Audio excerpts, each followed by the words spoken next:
If you had to come up with a message or a slogan for the Tennessee Titans this year, what would it be? Do it for Shedeur.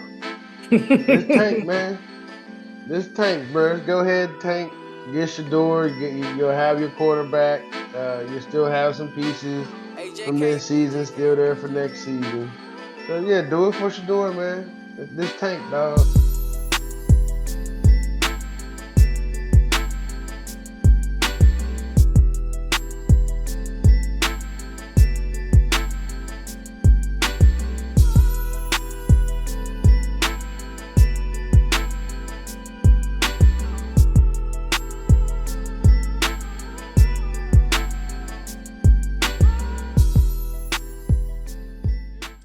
What's up? What's happening? What's going on, y'all? Welcome to another episode of Two Peas in the Pod with Tim and Ryan. As always, I'm Tim. That's my player partner, my brother, Mr. Frank Dake himself, my guy Ryan. How you doing today, bro? I'm well about yourself, my good side. I'm good. I'm feeling healthy, feeling recovered after cutting the grass. I got part of my medicine right here. And I'm staying hydrated as well. So Nigga down there had a heat stroke today.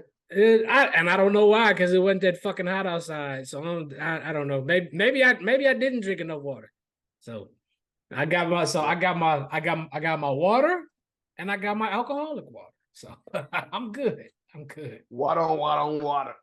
Yes, sir. Yes, sir. While we wait, we hydrate. You know what I'm saying? Oh yeah. All right. So today we have the AFC South. For those of y'all that are not familiar with the AFC South, that is the Houston Texans, the Jacksonville Jaguars, the Indianapolis Colts, and the Tennessee Titans. First up, we have the Houston Texans, who went 10-7 last year, lost in the AFC divisional round to the Baltimore Ravens.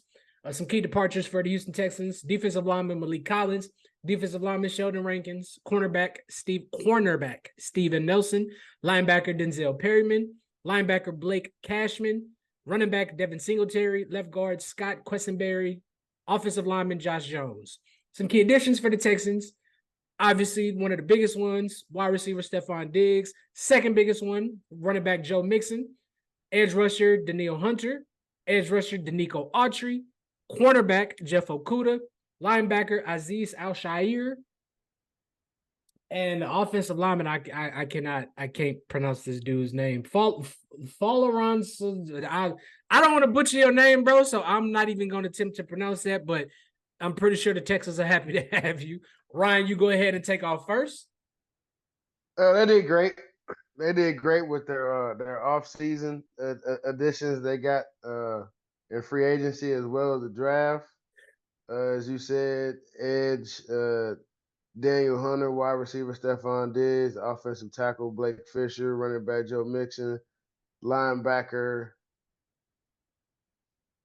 Al Shaher, defensive Yeah, tackle I had the same. I had the same Danico issue.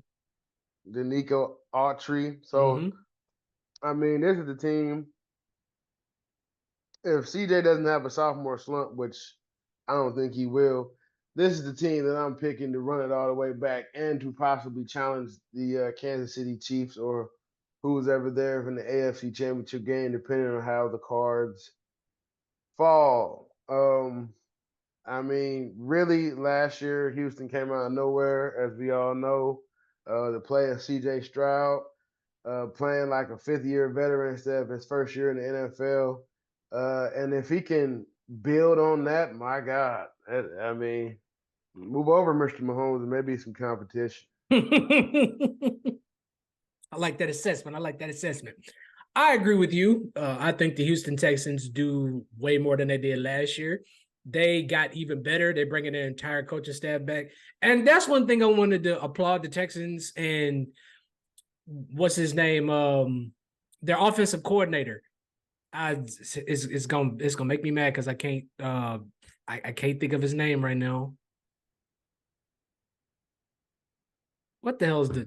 Oh man, that's gonna make me mad that I couldn't figure that out. Hold that thought, hold that thought. Do-do-do. And it was on the tip of my tongue. I couldn't get it out. Bobby Solowick. Bobby Slowick. Bobby Slowick. I Slowick. applaud Bobby Slowick for his development and what he was able to, his development of CJ Stroud and what he was able to do with that Texans offense. And I applaud him for staying, because usually these offensive coordinators, they get one good year under their belt and then they leave to go take a head coaching job. And sometimes that don't always work out. So I'm happy that, you know, Bobby decided to stay, and he has some. We saw what CJ was able to do with. I'm gonna call him like a B-level wide receiver, a B-grade wide receiver core. We saw what CJ was able to do with that. He made those guys better, and those guys helped make him better. So then they trade and get Stephon Diggs, who's a certified and bona fide wide receiver one in this league. So Top five. And then they get Joe Mixon, who's been one of the most consistent running backs in the league since he's coming out of college. So the ceiling is this. The sky is the limit for this Texas team. I'm expecting them to win the division again. And like you said, I definitely think that they can be the team to challenge the Chiefs in the postseason this year and for, you know, that AFC title. So this gonna be, I'm calling it right now. This is my team to watch this upcoming season in 2024. Obviously, health pertaining. I'm hoping everybody can stay healthy. What you think their record gonna be this year? 1000% with you. Two things. One of them, like you said, health.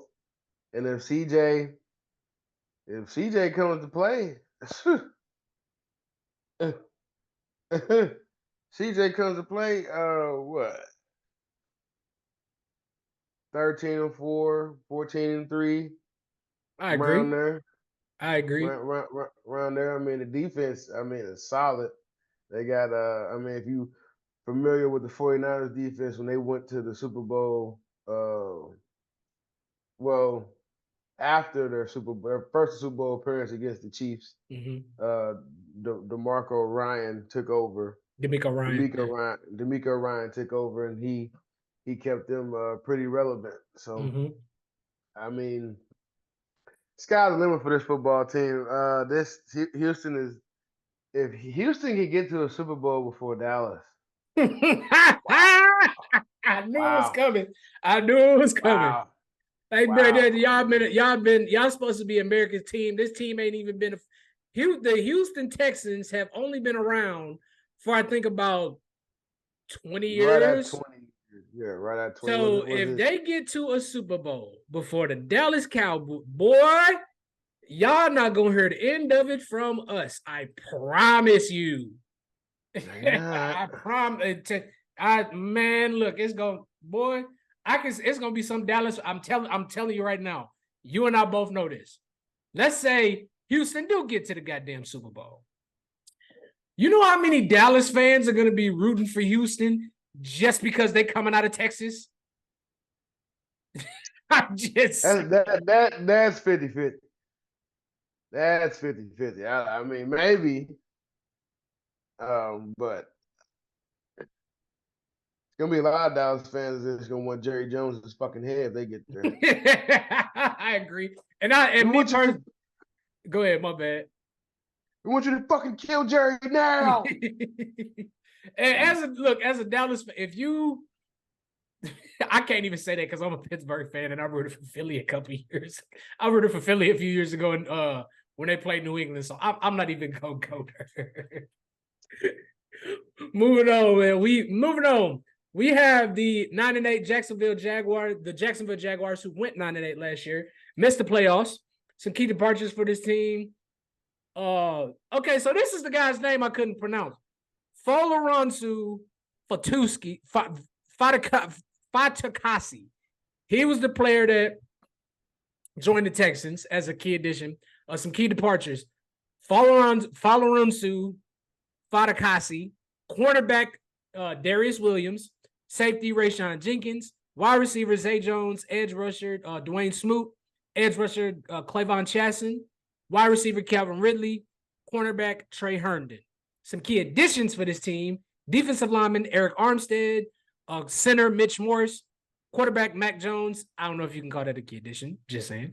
Safety Darnell Savage, safety Terrell Edmonds, cornerback Ronald Darby, cornerback Trey Flowers, wide receiver Devin Duvernay, wide receiver Gabe Davis, and they got a defensive coordinator in Ryan Nielsen. He was a defensive coordinator in Atlanta, and he was their defensive line coach, and he spent a lot of time on that Saints defensive staff. Obviously, Trevor Lawrence got a bag this year, 5 years, $275 million, 142 of that is guaranteed. Ryan, go ahead. What playoff game did Trevor fucking Lawrence win? I mean, talent wise, yeah, but I mean, if you would have shown me a quarter that was double sided and was the same, it'd be one side would be Trevor Lawrence and the other side would be my homeboy at with the Chargers. They're literally the same fucking player. Herbert. They put up the same stats. Got one of them had the long hair. I guess grew it back. I mean, both of them got the bag. I mean, looking at what they added is key. They needed some wide receivers, and wide receiver. Mac Jones. He never really had a chance to be shown how to do the job properly. It's kind of disappointing though for Jacksonville because they started off hot and then it just fell out the bottom. It just felt like well maybe Jacksonville is going to be a yearly contender to make the playoffs every year, and then for whatever reason didn't work out. And I guess lack of playmaking at the wide receiver position. I don't really see them getting much better. I mean they had a decent offseason in terms of what they brought in with free agency and the draft, but I mean maybe they can squeeze in that second to last or last wild card spot, depending on how the season goes, because this division is about to be super competitive all of a sudden. I agree. I don't see Jacksonville making the playoffs simply because I feel like they missed their window.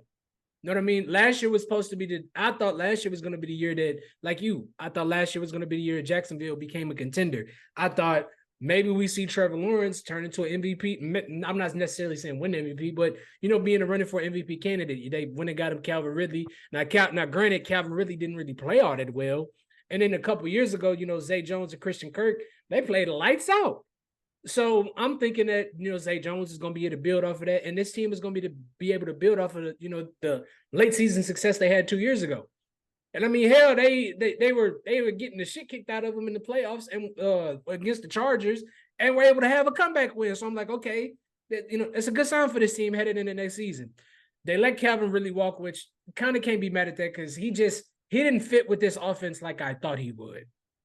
They replaced him with Gabe Davis, and I'm not saying Gabe Davis is a terrible wide receiver, but I don't see him as the wide receiver one, especially not in this offense. But time will tell. Things could be a little different. I mean, this ain't Josh Allen back there throwing you the ball, throwing you all them deep passes. So we'll see what he can turn into in Jacksonville. But this Jacksonville team, I don't know. I don't see it. Maybe it'll be different as the season goes on. They get a couple big wins. Maybe it'll change my mind. But with how competitive this division is going to be next year, at least I feel like that. I don't know, man. I don't see it. I'm up in there on this team. I'm about with you, man. I don't really see how they got better. What's their identity when you think of? That's it. Like, I mean, we get it, y'all. We get it. They gave Trevor all that money, so that's their franchise guy. But you still gonna have to pay ETN at some point if y'all decide that y'all want to keep him. And I'm not sitting there saying that he's been a terrible back, but he's been I'm not sitting there saying he's been a dominant running back, but he's a workhorse, and he can do everything you need him to do. But you're gonna have some tough decisions to make it come into the season, especially if the Gabe Davis signing don't work out. I mean, honestly, right now, that's their best playmaker. Yeah, Right now, Travis Etienne. yeah, I So would agree. it's gonna be interesting. Maybe they can get some tight end play. Maybe. Just, That well, might help. That Evan Ingram is there, and he had a little bit of he's had a little bit of a resurgence in Jacksonville. So, maybe he might continue to show out. We'll see. all right. Next up, we have the 9-8 Indianapolis Colts, who missed the playoffs last year. Some key departures for this team: cornerback Gardner Minshew, running back Zach Moss, wide receiver Isaiah McKenzie, and wide receiver KJ Hamler. Some key additions for this team. Didn't really have too many of them. They get Raekwon Davis at defensive line, quarterback Joe Flacco, and they drafted a top wide receiver prospect, AD Adonai Mitchell, out of Texas, horns down. Just anytime we mention Texas, just know the horn is gonna be horns down on this podcast. I'm gonna take this one first. If Indy can be anything of what they were last season, and Anthony Richardson can stay healthy, boy oh boy, they are going to be a very exciting team to watch. I'm hoping that Anthony Richardson learned how to slide, learn how to get out of bounds and protect himself, because if not, bro, you're going to have a very short career in the NFL. But them getting A.D. Mitchell and them already having Michael Pittman, he got some weapons to throw to. You got Jonathan Taylor, one of the best running backs in the NFL, as long as he can stay healthy coming out of the backfield. I like this Colts team. The issue I have with them is they're too inconsistent. They surprised the hell out of me last year. I thought they were going to be the ones that win the division, but miss some key plays on offense, blown some coverages on defense, and it cost them a playoff spot. Granted, what's with them in the last game of the season? I don't know, man. I don't know. But I do think with them having Anthony Richardson, it opens up what they can do on offense. So if Anthony Richardson was the quarterback last year, do I think they make the playoffs? I don't know. I still think they're an exciting team, but I don't know. And as much as I hate to say it, maybe him getting hurt was kind of a good thing, simply because, now he can sit on the sidelines and watch the game. You know what I'm saying? Because he was thrown right into the fire immediately. And he looked good the first few games. But I said, you got to learn to protect yourself. But him getting A.D. Mitchell and him already having Michael Pittman, him taking a little bit more time to learn the playbook, him, communicating, talking to Shane Steichen, I think Anthony Richardson could be due for a huge bounce back here. And this Colts offense could be very scary. So we'll see, man. I think Buddy got hit a couple times too many, because off the Club 520 podcast, that's Jeff Teague and his homies, their podcast in Indianapolis. Right. But when he said the NFL was easy, I mean, like, his reasoning made sense, but I'm like, huh? Because everybody is paid to do a job, right? And so, you playing with grown men versus you playing with, 19, 20, 21-year-olds. Right. So it's that aspect. But I mean, it's easy to say that when you only play like 5-7 games and they don't have enough tape on you to find out the stuff you can't do, right, and force you to do that. That's the number one thing the NFL does. They take away everything you're good at and force you to do some of the things that you're not good at. And that's the difference between people that stay in the NFL for a long time and people that don't. But his potential, the sky's the limit. His talent is, off the charts. I'm curious to see what he learned during his time on the sideline. Did he learn anything, or does he still think he's at Florida? I like that.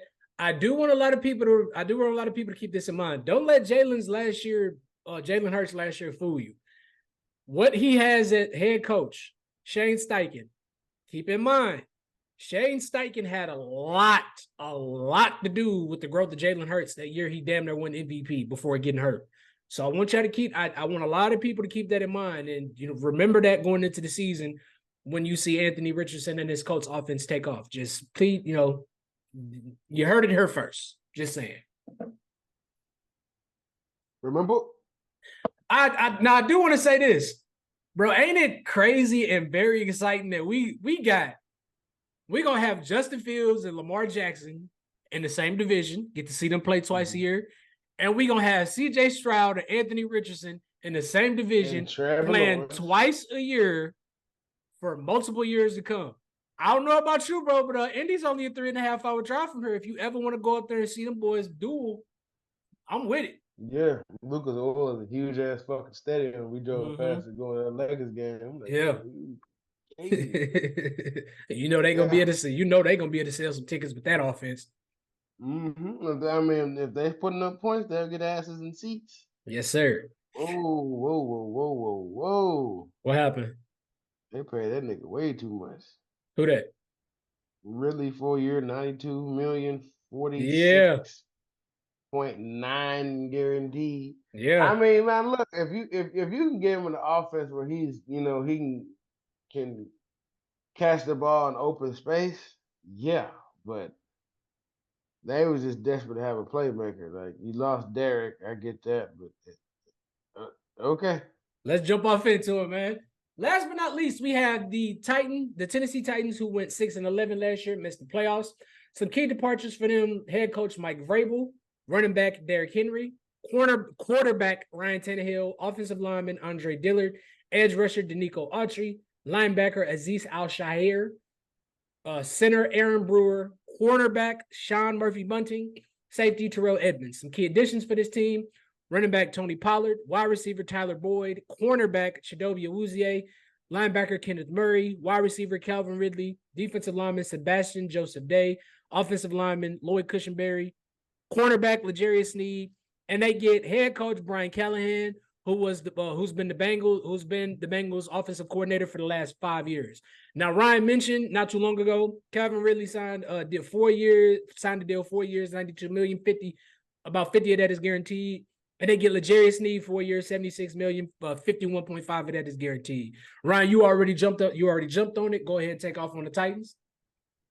Sneed deserves that. He was the best quarterback in football last year, without a question. It's kind of scratching my head out of Kansas City Chiefs doesn't at least give him enough money so we can try to run it back the next year. But whatever, that's the Hunt family for you. Calvin Ridley, like I said, okay, first of all, let's just stop right there before we even get to Calvin Ridley. Who in the world is playing quarterback? Will Levis. Quarterback. Will Levis. Well, he got paid $50 million in his pocket. Fuck it. Tony Pollard, again, this is a classic of Jerry Jones getting caught up in the moment. I called that shit during that Zeke's last year before he came back to Dallas. Okay, they're gonna let Zeke walk, and then Tony Pollard's gonna get fucking exposed and not gonna be able to run the ball, and then Tony's probably gonna get cut, and then you're gonna bring Zeke back. What happened? You brought Zeke back, you let Tony go to the fucking Titans. Should have kept both of them. Tony Pollard is at best a scat back. He's a complimentary back. He's a change of pace back. He's not a bell cow running back, but we'll find out. I mean, I'd love it if I was wrong. I don't see this team doing anything without Derrick Henry there. Like, Derrick Henry pretty much kept that organization together for like the last 7 or 8 years, and yeah, they will not make the playoffs. Okay. Honestly, bro, I'm gonna have to disagree with you on that one. I like all the additions that they, put on offense. Granted, I don't think Tony Pollard is going to be, the focal point of the offense. I mean, they got a lot of wide receivers now. They got Tyler Boyd, they got Calvin Ridley, they got DeAndre Hopkins, the dude Traylon Burks. I'm hoping he can materialize. And Brian Callahan taking over as head coach on this job. This lets me know one thing. The Titans, they've tried to go the defensive route the last couple of years, and they kind of see that that's not what the league is anymore. The league is high speed, high flying offenses, and that's what Brian Callahan was able to do for the Bengals. Everybody talk about Joe Burrow, how Joe Burrow was an MVP candidate, and them having, them two stud wide receivers and T. Higgins and Jamar Chase. And hell, half the time we forgot Tyler Boyd. He was still a dog on that offense. And the year AJ Green got hurt and he didn't, play all that well, Tyler Boyd was going off. So bringing him in to be, the third guy, the fourth guy, whatever, or a veteran guy that, to be an extra piece on this offense, that gives me more confidence for Will Levis. And Will Levis flashed. I don't see it right now, but with head coach Brian Callahan at the helm, I think maybe Will Levis. I hope you're not going to cause. I hope this ain't gonna come back and bite me in the ass for saying this, but I think Will Levis can, show he can, show his skills and show that he can play in this league. But with all the pieces on this Tennessee Titans offense, I expect them to be a fun team to watch. Just like, now remember, I said this about the Texans last year. And they surprised, like they actually made the playoffs. But I said this about the Texans last year. I'm not saying the Titans are going to make the playoffs. I'm not saying they're going to win the division or nothing like that. But I do think the Titans, give it another year or two, get the quarterback situation, because right now that's the biggest question mark on this team. Get that figured out. I think the Titans are, I think they're going to be a team. I think they're going to be a fun team to watch this year. And give it another year or two. I think we might be talking about the Titans in playoff contention. I think they're going to be in the playoffs the next couple of years. But I think they're going to be a team we're going to have to talk about, whether you like it or not. That's fine. We talked about them. They had Ryan Tannehill, and they had that one year where they got to the AFC Championship game, then they lost. Yeah. Well, they lost to fucking Patrick Mahomes, okay? Because they did jump out to a big lead. And, Pat Mahomes did what Pat Mahomes does. You got to keep on scoring. Keep scoring. All right, now we going to jump off into one of my favorite segments because it makes us, we got to come up with some shit on the fly. But my thinking segment, we're going to come up with a slogan or a message, what we think should be for each team in this division. First up, we got the Houston Texans. Ryan, what would be, if you had to come up with a message or a slogan for the Houston Texans this season, what would it be? Run it back, okay? Everybody's got a job to do. Everybody knows what they're got to do. I feel like CJ is becoming a great leader in the NFL, so they're going to go as far as he goes. So I'm just – my only question is, how is he going to react to the defensive coordinators? Yeah, nigga, we figured that part out. What you going to do now? This, once he adapts, because usually when a quarterback, well, now these quarterbacks, now that they first year, they good. They're just good, period. Yeah, but, it seems like that. Yeah, but usually that second year, they tend to struggle. Only here's an example that doesn't really help my point, but just to give some depth to it. Like Peyton Manning, his first year they went 3-13, and next year they went 13-3. Right. So I'm hoping that's not the case. Like it's a reverse situation. They have the losing season. It's just horrible. Because CJ, you've been doing a lot of partying, brother. I'm not mad at you. You know what I'm saying? If they calling, why not? But you know what I'm saying? Them same people that was there when you was up, don't expect them to be there when you down. I'm not saying you're gonna be down, but I'm just saying I'm just curious to see how CJ is gonna react to the adversity. Okay. It's gonna happen. I hope not, but for the Houston Texans, if I had to create a message or a slogan for this team,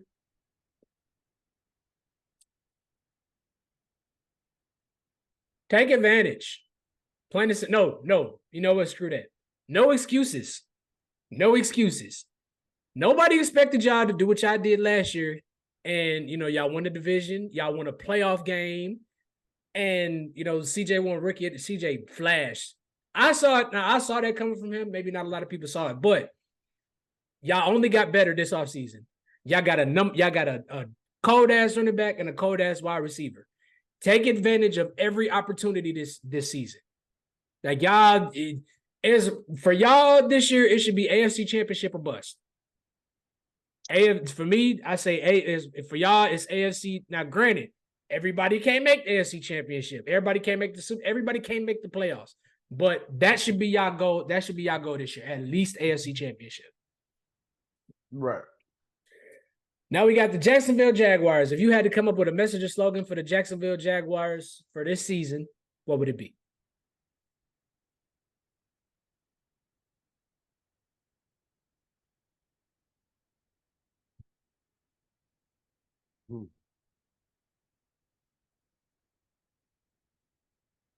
Don't be so hard on yourself, okay? You guys are more than capable of coming in, having a great season. It's just the inconsistencies. So you gotta fix those mental mistakes you all started to make together as a team, and then y'all can get back to the playoffs. Like you guys have more than enough talent on this football team to do it. Do I think it's gonna happen? No, but you never know. It's the NFL. It's a crazy thing. It's a crazy thing. For me, I'm gonna say, don't fix what ain't broken. If it ain't broke, don't fix it. Plain and simple. I don't know what y'all did the second half of the season. Like, bro, y'all started out pretty decent. I don't know what the fuck y'all did the second half of the season, what y'all tried to change or adjust, or people started to figure y'all out, but it ultimately cost y'all a playoff spot. So it was a team effort. Trevor started playing bad. Only person that wasn't playing bad was ETN. So, right. So, whatever y'all did last season, at the beginning of the season, last season, do that. Come back doing that this season and let it rock. Let it ride. Granted, I'm gonna be honest, I ain't got no faith in y'all. I had faith in y'all last year and y'all let me down. So, whatever. Whatever. Wish you luck this season. I'm not even and this is me speaking from a football fan. I'm not a hater. But I like to see in certain teams that I like to see do well. I wanted to see Jacksonville do well, but hey, y'all did this to yourself. So whatever y'all get from here on, it's on y'all. It's on y'all.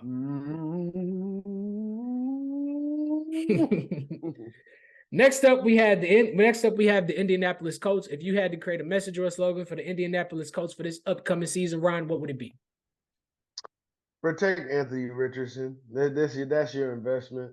The 5 years plan for this team, I'm assuming, is that he's the guy.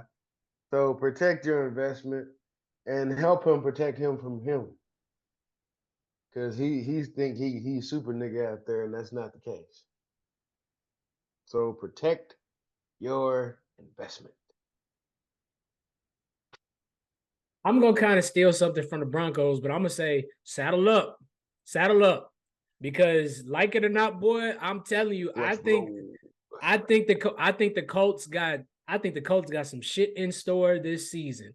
I think they're gonna be a very fast-paced offense. I think they're gonna be a high-scoring offense. I think they're gonna be top 10. I think they're gonna be top 5. I think they're gonna be top 5 in rushing and top 10 in passing. So for the Colts, y'all better y'all saddle up this season. Saddle up because they coming. They coming. Let's ride. Now, last but not least, we have the Tennessee Titans. If you had to come up with a message or a slogan for the Tennessee Titans this year, what would it be? Do it for SHEDEUR. This tank, man.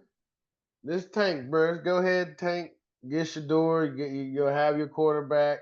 You'll still have some pieces from this season still there for next season. So yeah, do it for SHEDEUR, man. This tank, dog. This tank. First of all, let's pray SHEDEUR is. I mean, give SHEDEUR a clean pocket. He's carving anybody up. Yeah, I agree. I don't care. I don't care. So if wide receiver getting separation and he has a clean pocket, he's going to carve you up. Do it for SHEDEUR, baby. I agree. For the Titans, I say wake them up.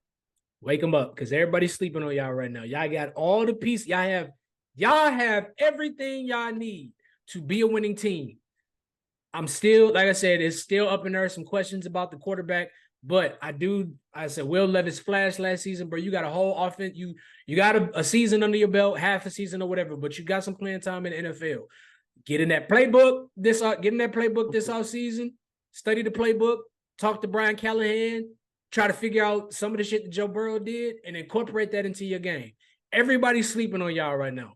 Wake their ass up. So wake them up.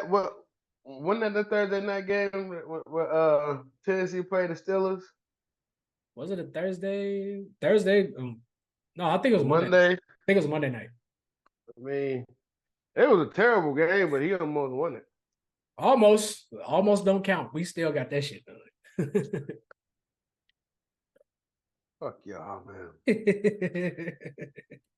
So Ryan, I actually speaking of Russ, I don't know if you saw the news today, but how you feel about Russ going to the Denver Nuggets? Denver. Mm-hmm. He might get a ring. I think I said that in the group chat. He might finally get his ring, or I don't know. I was more so thinking of how washed the Clippers got in one season. Yeah. They got super washed in one season. So now you got an injury-prone Kawhi. You have James Harden, a player who you don't know which version you're going to get. And then what version of Russell Westbrook is going to Denver? Okay, I like that. Is this going to be come off the bench Lakers Kawhi or come off the bench Clippers Kawhi? What? You talking about Russ or Kawhi? Yeah. I mean, my fault, Russ. How does he fit in Denver's system? What is his role? What is he doing? And do you want him to score? Do you want him to run the point guy? Like, what do you want Russ to do? So I think, honestly, bro, you really don't need Russ to score a whole lot because Jokic, Murray, Porter, and Gordon, they got that on lock. KCP is gone. Yeah. So really, all you need Russ to do is play and say what y'all want. Russ is a hell of a defender. Russ can play defense. You say when what he you wants to. When he plays, he can play some defense. So they really don't need him to do much of that. Like you said, it all depends on which Russ you're gonna get. Because if they get Russ who's still trying to prove that he's a number one option or whatever, I think he's gonna disrupt everything that they got going in Denver. I really do. I'm just that's really what worries me about him going there because Murray and Jokic they got good chemistry. Russ coming in, I just feel like he's gonna fuck up. If he come in headstrong, still trying to still trying to put up triple doubles and shit, he's gonna fuck up everything they got going in Denver. Well,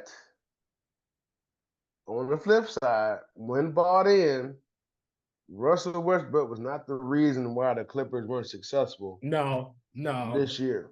Nope.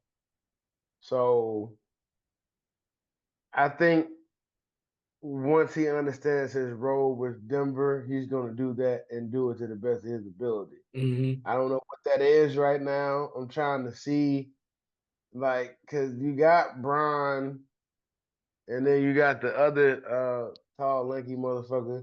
They slashers, and they can shoot the ball pretty decently as well. So I'm just thinking how he fits in with their offense. Mm-hmm.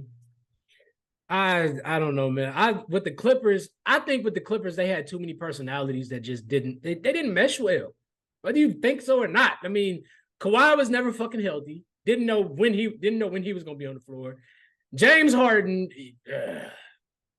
done with his ass. I mean, like you said, you don't know which James Harden. You don't know which. You could get Houston James Harden one night. You can get Brooklyn. I don't know if I want to be him. I don't know if I want to play here or not one night. And I mean, the only one that really gave an effort on that team night in and night out was Russ and Paul George. And I think Paul George has got to a point where, you know what? Kawhi's never fucking healthy. We didn't do none of the shit we were supposed to do in my time here. So I'm going to go on about my fucking business. Paul George said, I'm back on my bully. He was the most consistent player on the Clippers. He saw, oh y'all niggas is just happy to be back home. Y'all ain't trying to do. Okay, well fuck this. And not to get off topic, but damn, it's like all y'all niggas from LA and nobody wants to go to the Lakers because nobody wants to play with LeBron. Because if you not if you're not doing what LeBron needs you to do, he's trading your ass. That's definitely what it seemed like. And bro, I'm sorry, bro. Y'all, and it was a couple free agents y'all could have got, and you missed your opportunity. Cause I damn sure shit. DeMar was a free agent. I thought for sure he was coming back to Los Angeles. This nigga went to Sacramento. I'm like, damn, this nigga LeBron turned into Kobe his last couple years. Nigga. I ain't playing with that nigga. Nigga crazy. It's like everybody that we had last year opted back in. Woohoo! Well, Only difference hey. is Well, only hey. difference is Go ahead. I'm sorry. only difference is we don't have Darvin Ham, which I don't think Darvin Ham was the fucking problem. That wasn't the There's problem. nobody wanted to listen. Nobody wanted to listen to his ass, and then you didn't have the players that fit AD and LeBron style of play. So what did you think was gonna happen? Well, hey, they got Bronny, so you got a lot to look forward to this season. To be honest with you, bro, like I'm thinking, okay, we're gonna get Bronny undrafted, get somebody else. I mean, but shit, at the 55th fucking pick, that's like what, 4 or 5 positions from the end of the fucking draft. Like, who are we going to get? I'm gonna say, I'm cool. go ahead. I'll keep cutting you off. I'm No, sorry. you got it. You got it. You got it. I'm gonna say this. I've been saying it, and I'm gonna stand on this. Bronny picked the perfect time to come into the NBA, and this is no disrespect to all the players in college, but out of like maybe the first 5 picks, name me any other fucking player you knew in the NBA draft. I'm just saying. Dillingham. Yeah, that's what I'm saying. Dillingham, Alex Sarr, and it was like to be quite honest, them the only 2 players that I really. Oh, Zach Edey. Them And only. that big old tall motherfucker that from Purdue that went to Memphis. Yeah, Zach Edey. Okay. Well, So I mean, if them did, that's literally the only like 2. Them literally the only 3 players that I knew in NBA draft. So and Bronny. So it's like, hell, why not? You really ain't got nothing else to lose. I mean, ain't really wasn't nobody else in the draft that none of us knew about. What do you think the issue with that is, though? Like us not really knowing nobody that's coming out of college. one and done. Yeah, I agree. And these kids making these highlight videos on TikTok and Twitter, and that they show on Baller's Life and on Instagram and stuff, hyping them up to make it seem like, oh, they cold as fuck. Like, what school did that Mikey motherfucker? I feel like that Mikey nigga has been in high school for 10 years. Mikey Williams. Like, yeah, like when are you going to college, nigga? Like, when are you playing? Like, cause you supposed to be it. And then okay, don't be like that Jalen motherfucker that was that who was that Mexican family that they had like a docu-series, and then they son was supposed to be like the next Steph Curry and all that shit, and then that nigga just disappeared. I thought it was like Bro, if you don't, I thought it was Julian Williams or Julian Newman or something like yeah, that. yeah, Newman, yeah. His sister ended up being fucking colder than him, but then she started growing. She started growing and found that she can make money outside of sports. So, yeah, uh, bro, it's watered down. It's really watered down, bro. It's at the point to where they might bump it up another year where you have to play 2 years. I don't think they're gonna have no choice. I really don't. I really don't think they. Bro, the last good year of college basketball that I can remember was the year before. Yeah, pretty much. 2017 and 18, 2018. 17, 18 was good because you had Tatum, Trey Young, and Ja, all them, Ja and them, and, all, and that draft. Zion. Then the next year, yeah. Then the next year was Zion, RJ Barrett, Cam Reddish, goddamn. Like, honestly, the most consistent player at the three has been RJ Barrett, and he got Yeah. fucking traded. Yep. Hell, Cam, like, you can't have a pretty boy nigga start his career off in Atlanta. You think you think that's gonna work? Oh, and then you ship him to New York. You think that's gonna work on them Dominican bitches up there? Oh, and here's the kicker. Then you send him to LA. That nigga was doomed. He was doomed from the start. Didn't have great, didn't wasn't putting a great system to be developed. I mean, you see, look at a motherfucker like DeJounte Murray. Like, you took everybody that has ever like spoken to him has all said the same thing. And it was a menace when he was in high school. He was a badass fucking kid. So him going to San Antonio where it ain't nothing else to do, it was good for him. DeJounte went.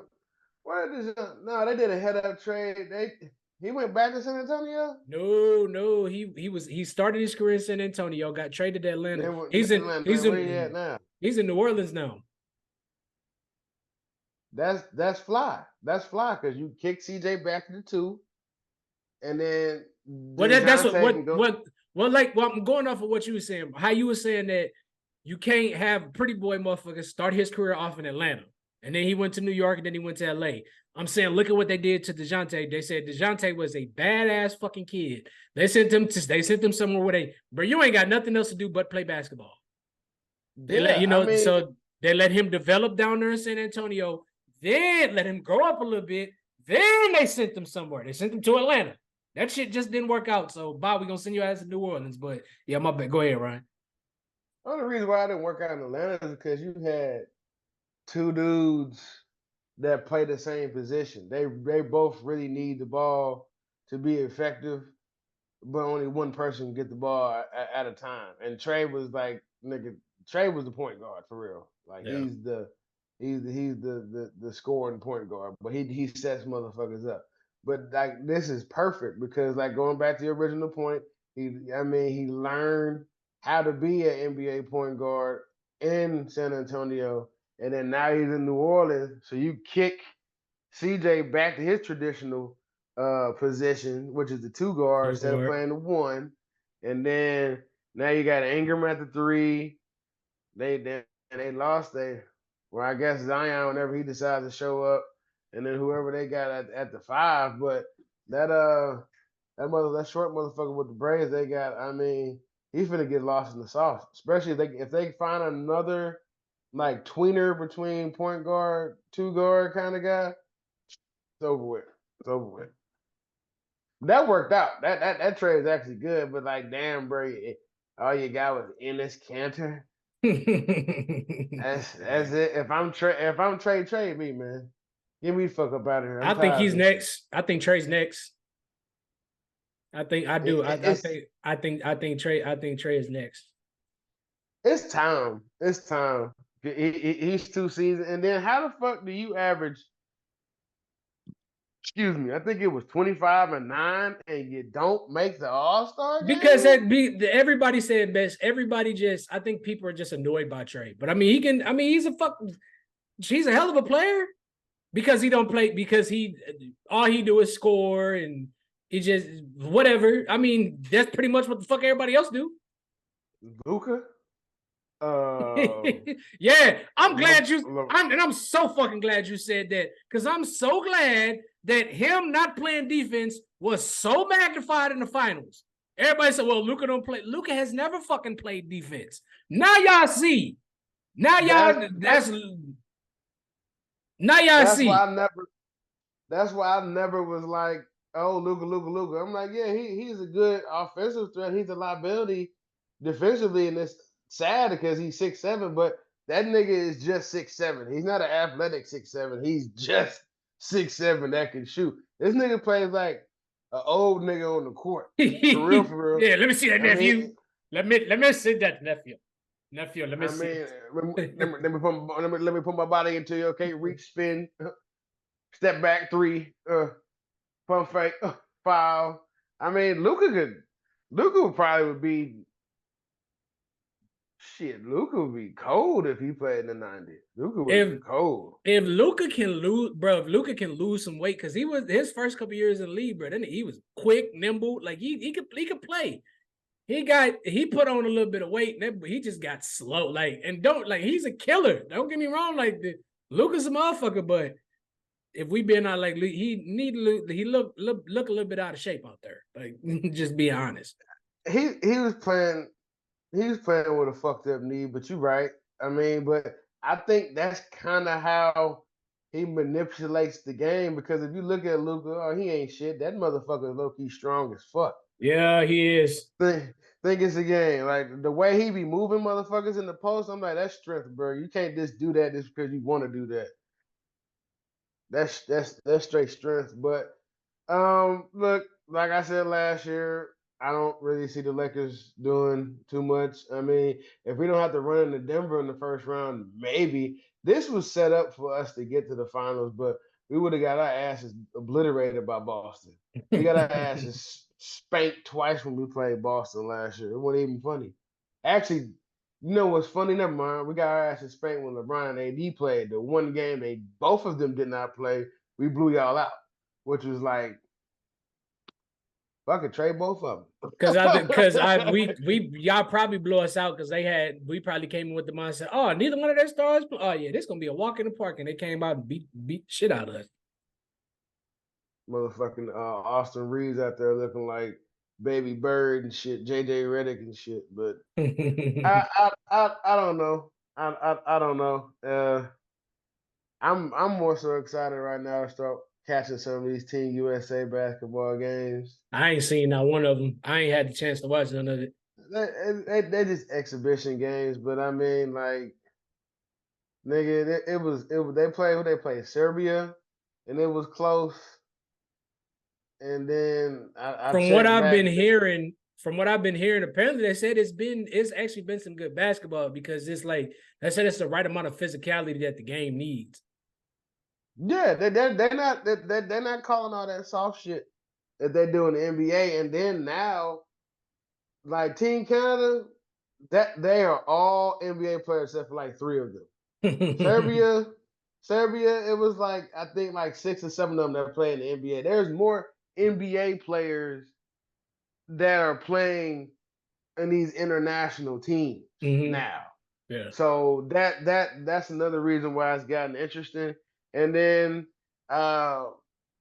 today I was watching Team USA versus Spain. I'm like, damn, Serge Ibaka, Marcus Gasol, Pau Gasol, and then one of them shooter motherfuckers. They had 2 of them shooters out there. Like the game is evolving so much to where eventually we're gonna look up and then like 70% of the league is gonna be from overseas players. Yep, kind of like how baseball is. Mm-hmm. So we shall see, man. We shall see.